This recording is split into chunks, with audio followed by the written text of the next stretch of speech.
लोकसभा और राज्यसभा में वक्फ बिल के पास होने के बाद मुल्क की सियासत गर्म हो गई है। बिलखुसूस बिहार में सियासी जमातों के दरमियान इल्ज़ामात का सिलसिला शुरू हो गया है और जनतादल यू जिस पर मुसलमानों को बहुत ज़्यादा भरोसा था कि वो आखिरी वक्त तक वो वक्त बिल के खिलाफ जाएंगे, लेकिन पार्लियामेंट में जिस तरीके से ललन सिंह ने अपनी पार्टी का हुकूमत का मौक़िफ़ रखा, उससे ये अंदाज़ा होता है कि जनतादल यू ने पहले से ही मन बना लिया था कि वो जारिहाना हिंदुत्व की तरफ जाएंगे। इसके बाद एक सिलसिला शुरू हो गया है कि कुछ जनतादल यू के दूसरे दर्जे के मुस्लिम लीडरों ने इस्तीफा दिया है, लेकिन अब तक जनतादल यू के बड़े लीडरों की तरफ से इस्तीफा नहीं आया है। आज प्रेस कॉन्फ्रेंस उन लीडरों की हुई है, लेकिन वक्त पर कोई सवाल का जवाब देने से उन्होंने गुरेज किया है और वही पुरानी बातें कि नीतीश कुमार ने बहुत ज़्यादा एहसान किया है, ये किया है, वो किया है, उन एहसानात की फीस भी उनके पास नहीं है। मेरा सवाल ये है कि आखिर वक्त बिल के आने के बाद बिहार की सियासत किस कदर मुतासिर हुई। दूसरा अहम सवाल ये है कि तो 10% या 20% मुस्लिम वोट जो नीतीश कुमार की तरफ से ज़्यादा थे, क्या वो वोट अभी भी बरकरार रहेगा। और तीसरा मेरा सवाल ये है कि क्या नीतीश कुमार जिस तरीके से मुसलमानों को जात पात में तकसीम करते आ रहे हैं, क्या वो तकसीम की सियासत फिर कामयाब होगी। इन सवालों का जवाब देने के लिए आज इंसाफ न्यूज़ ऑनलाइन में दो खुसूसी मेहमान बैठे हैं। एक हमारे सीनियर सहाफ़ी मोहम्मद फारूक साहब हैं, जिन्होंने पटना में कई सालों तक काम किया, एक सहाफ़त खिदमत अंजाम दी उन्होंने। दूसरे हमारे तज़किया निगार शमी अहमद साहब जो समाजी कारकुन भी हैं, उनका ताल्लुक बिहार से है। आप दोनों हज़रात का इंसाफ न्यूज़ ऑनलाइन पे खैर मकदम है। फारूक साहब, मेरा पहला सवाल आपसे है कि आखिर बिहार की सियासत किस कदर मुतासिर हुई। और दूसरा सवाल मेरा आपसे ये भी है कि ये जो कहा जा रहा है कि नीतीश कुमार ने गुज़श्ता 15, 16, 17 सालों में या 20 सालों में मुसलमानों में बेशुमार एहसानात किए, तो आप क्या महसूस करते हैं कि मुसलमानों पर उन्होंने कोई एहसान किया भी है या नहीं किया है। तो आपने बैक और दो सवाल किए। पहला सवाल ये कि बिहार की सियासत कितनी मुतासिर होगी, इसका अंदाज़ा तो आपको परसों से ही, कल से ही हो गया है कि कल से और आज तक राष्ट्रीय जनता दल मुत्तहिदा के दर्जनों दूसरे तीसरे दर्जे के कारकुनान ने और वज़ीरान ने इस्तीफा दे दिया है। और आज माइनॉरिटी मोर्चा जनता दल मुत्तहिदा के लोगों ने प्रेस कॉन्फ्रेंस करने पर खुद को मजबूर पाया। तो ये उस वक्त बिल के पास होने से जो मुतासिर हुए हैं उसी का ये खमियाजा है। जहाँ तक सवाल आम मुसलमानों का है, आम मुसलमान पहले भी जनता दल मुत्तहिदा के साथ उतने जुड़े हुए नहीं थे जितना राष्ट्रीय जनता दल और कांग्रेस के साथ उनका इंसलाक था। ये जो 3-4 जो मजहबी जमातें हैं, उसमें इदारे शरिया के सरबराह मौलाना गुलाम रसूल बलियावी को अपना इक़्तिदार अपनी कुर्सी के लिए उन्होंने गुज़श्ता इंतख़ाब में जो तकरीरें की थी, उसकी वजह से मुसलमानों को कुछ वोट जनता दल मुत्तहिदा को पड़ा था। आप वो तकरीर सुने होंगे जिसमें उन्होंने मुल्क की वफादारी साबित करने के लिए कहा था मुसलमानों को कि वो मुसलमान JDU को वोट दें। तो इसका कुछ ना कुछ असर पड़ा था। दूसरा जो है इमारत शरिया भी है, उसके कुछ कायदीन गुज़श्ता जो उसमें शामिल थे, उन लोगों की भी जो है शराकत दारी रही, तो मुसलमानों को वोट कुछ ना कुछ हद तक गया था। लेकिन अब जो सूरत हाल ये है, अब बिल्कुल ये वोट बिखर चुका है, मुसलमान उनसे उनका मोह भंग हो चुका है मुसलमानों का जनता दल मुत्तहिदा से और नीतीश कुमार से। अवामी सतह पर अब वो पजीराई बिल्कुल ही नहीं पाएंगे। उल्टा मुझे इस बात का खदशा है कि आम मुसलमान इन लीडरों को कहीं फिक्रमपिजार न कर दें, जो सूरत हाल है। और इसके साथ साथ नीतीश कुमार की सियासी मुस्तकबिल तो ख़त्म ही हो चुका है।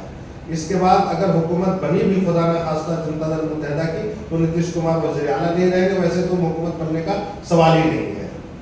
ये वक्फ बिल के साथ साथ नीतीश कुमार ने, चिराग पासवान ने, जयंत कुमार ने अपना सियासी मुस्तकबिल भी तबाह कर दिया है।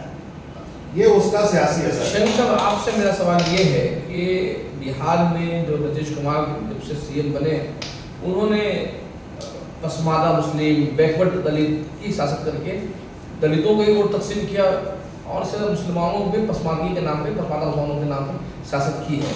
अली अनवर वगैरह उनके बड़े पुरजोर हामी थे, लेकिन अब अली अनवर जो है कांग्रेस में जा चुके हैं। लेकिन क्या अभी एजाज अली साहब जो पसमानदा मुस्लिम की सियासत करते हैं, वो इन्होंने वक्फ बिल की हिमायत भी की है।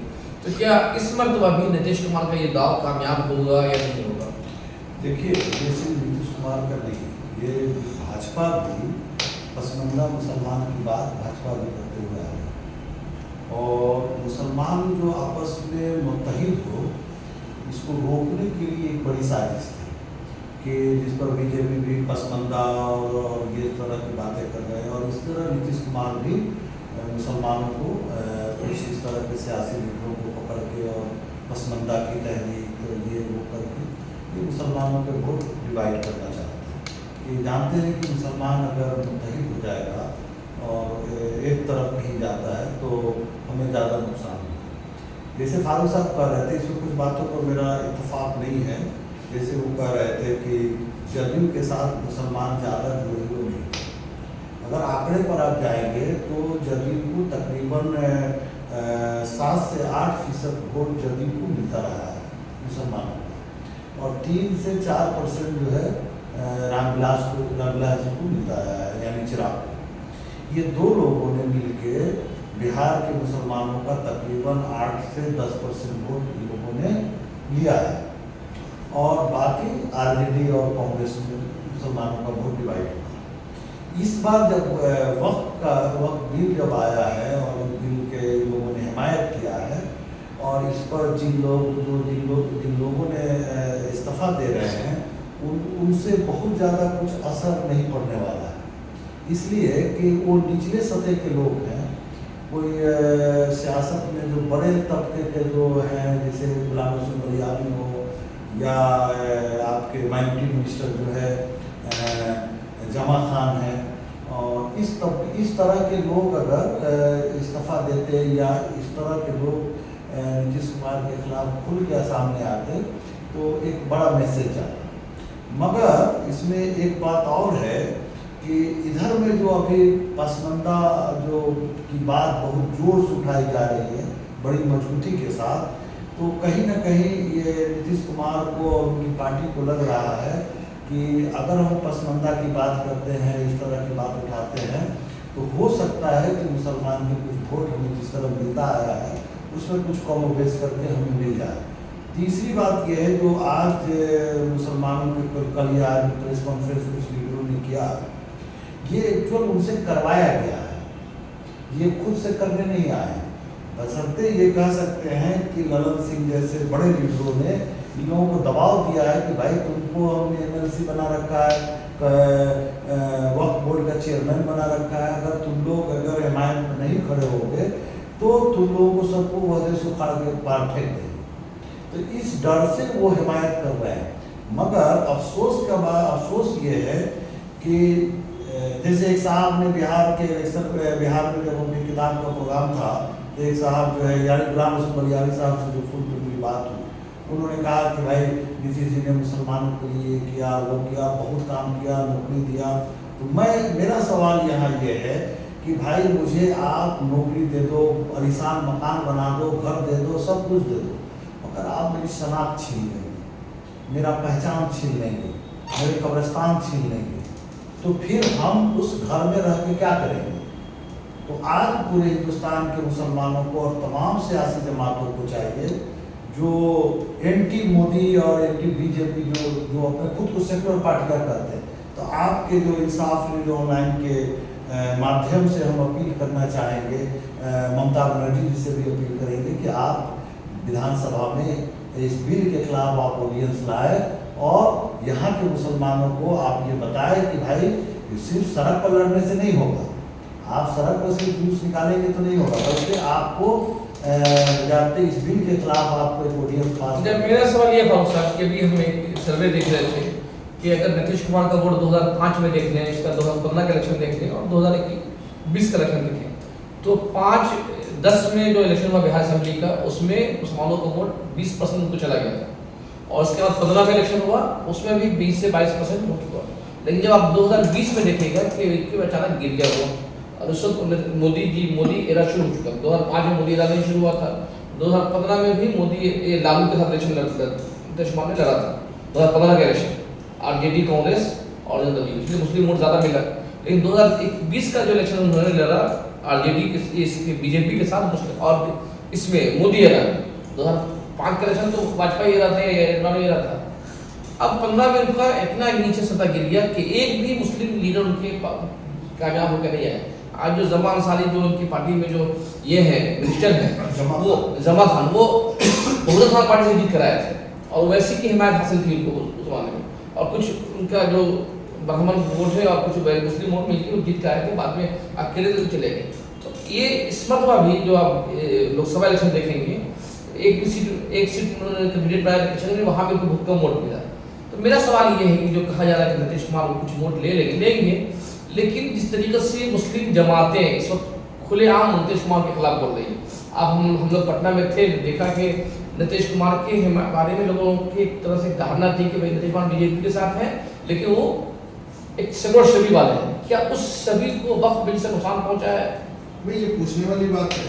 ये तो खुला हुआ तमाशा सबने देखा है कि अब तक हफ्ते 10 दिन कबल तक नीतीश कुमार लोगों को यकीन दिला रहे थे कि मुसलमानों के साथ है, वक्फ बिल के खिलाफ वो वोट करेंगे, लेकिन ललन सिंह ने उनकी पार्टी के जो का मौक़िफ़ जो बयान किया वो खुली फिरका परस्ती का बयानिया था।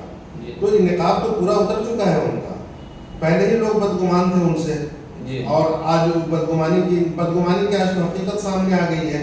अब तो जो वोट का जो आदाद-ओ-शुमार इन्होंने शरीफ साहब ने बताया कि 7-8% ले रहे थे, तो 100 के मुकाबले में 7-8% का कोई मतलब नहीं रहता है। अब वो 7-8% से भी वो हाथ धो बैठेंगे।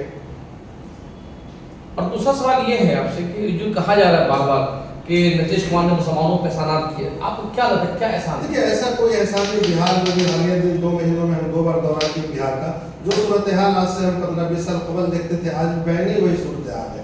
रोजगार नहीं है, कारोबार नहीं है, कल कारखाने नहीं है, कोई सरमायादार वहाँ सरमाया लगाना नहीं चाहता है। बेरोजगारी इतनी है कि लोग जो है दूसरी जगह मुंतकिल हो रहे हैं, हिजरत कर रहे हैं। वहाँ अगर बहुत पटना शहर में कोई ऐसा दफ्तर नहीं है जहाँ पे लोग मुलाजमत इख्तियार करें। सिर्फ कोचिंग की सनत चल रही है और कोचिंग पढ़ाने वाले लड़के सरकारी मुलाजमत की उम्मीद में कोचिंग कर रहे हैं, लेकिन उनको भी मुलाजमत दूसरी जगहों में मिल रही है।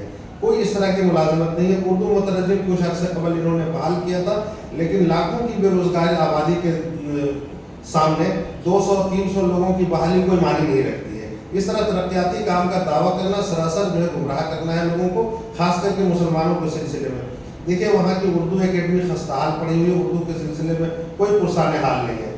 उर्दू क्या कहते हैं, उर्दू डायरेक्टरेट उन्होंने बना रखा है। डायरेक्टरेट के मुलाजमीन मुतरज्जिमीन जो है वहाँ नज़ारत संभाल रहे हैं। उर्दू का अमली कोई काम नहीं होता है। ज़िला पैमाने पर माहाना या 3 महीने पर सिर्फ एक मुशायरा करा दे रही है उर्दू डायरेक्टरेट, और कहती है कि हम जो है उर्दू का बहुत बड़ा काम कर रहे हैं।